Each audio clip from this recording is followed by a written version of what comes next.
Look, Ron Rivera was as tactful as he could be, and maybe this is one of those topics where you leave it for others to articulate it. You don't do it yourself. But it was stunning to see him single out the quarterback position and put it on Carson Wentz when they did choose Carson Wentz, and they had other routes they could have gone.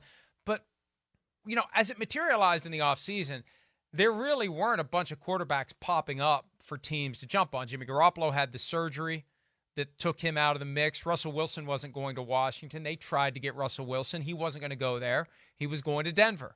Just like Matthew Stafford wasn't going anywhere but L.A. last year.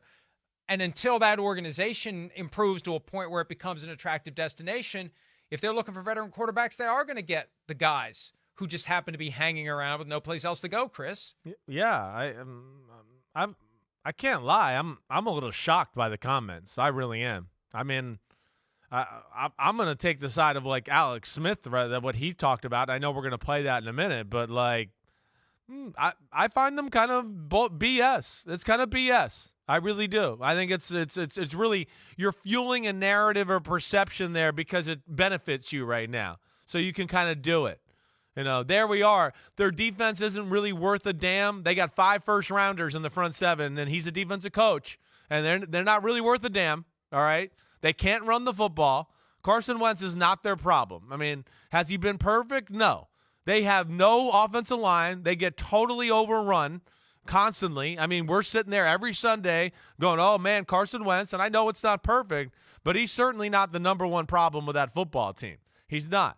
So that's where I'm shocked by it. And then to say it's the difference between the NFC East, I mean, the Cowboys, they went a number of games, last year without Dak Prescott, the year before they went without him. They're not even playing to the style of football they play with Dak Prescott. We've discussed this. So therefore the groundwork is, when he tries to say, well, he was there and, they were built through that. Okay, well, they're playing a different way. You're going to tell me the Giants and Daniel Jones, it's about the quarterback? That's now Daniel Jones is a cement and a pillar of the Giants organization? What?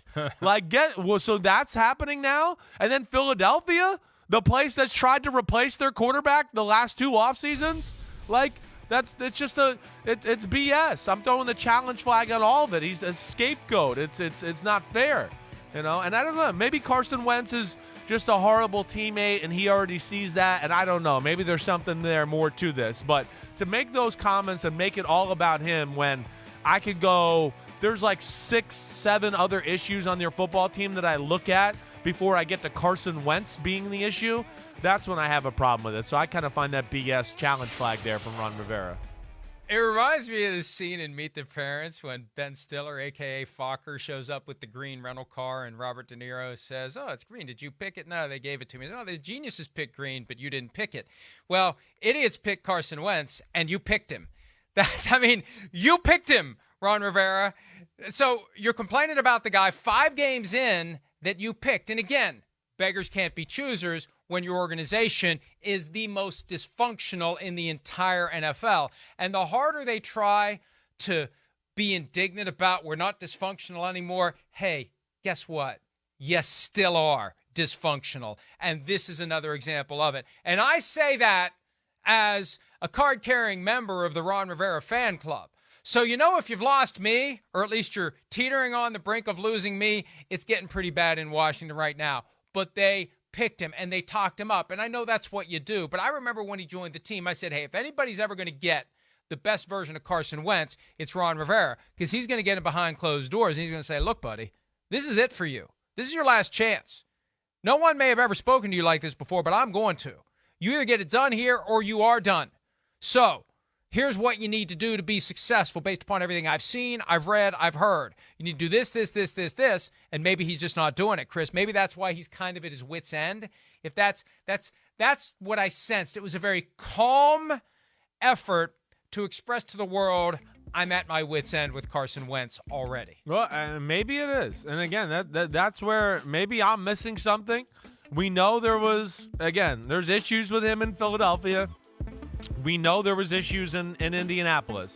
And, I think we're pretty sure that out of Doug Peterson, the Jim Irsay and Chris Ballard, that we think 2 out of the 3 definitely wanted him out of there, and there was no way he was going to be the quarterback. So there was obviously something they don't like. And maybe that's still real. Maybe he is, just that guy, and he's just not a good locker room guy and not a good leader of your football team. I still don't agree with the comments of you throwing him under the bus like that to a degree and opening the floodgates there. Is that the good thing we're going to do here to build the team and the confidence going forward? Is now open up Pandora's box. Yep, she's in there, and here come the questions. And it's all everybody's going to talk about now all week. And to me, it doesn't hold water, too, when you compare it to the rest of the NFC East. What? The quarterback? No. The quarterbacks have been below average until this year in the NFC East. So that's not the reason. And there hasn't been great continuity there in that moment. So I don't agree with it at all. I think it's the wrong message to send to your football team or the media or your fan base. This is one of those days where we need a bigger show, and we are way behind on time. But the reality is the show ends when it ends. We'll say as much as we can. But I got to say one more thing. If you really feel that way about Carson Wentz, put Sam Howell in. Let's see the guy from North Carolina who looks like John Belushi. Let's get him under center because I think that would create some excitement, and then you'd find out whether or not maybe he's the guy, and you don't have to keep careening around looking for a veteran who's going to come in and try to make this mess in Washington better. Hi, it's Mike Florio. Thanks for watching PFT on YouTube. Hit subscribe for the latest news and analysis from Pro Football Talk.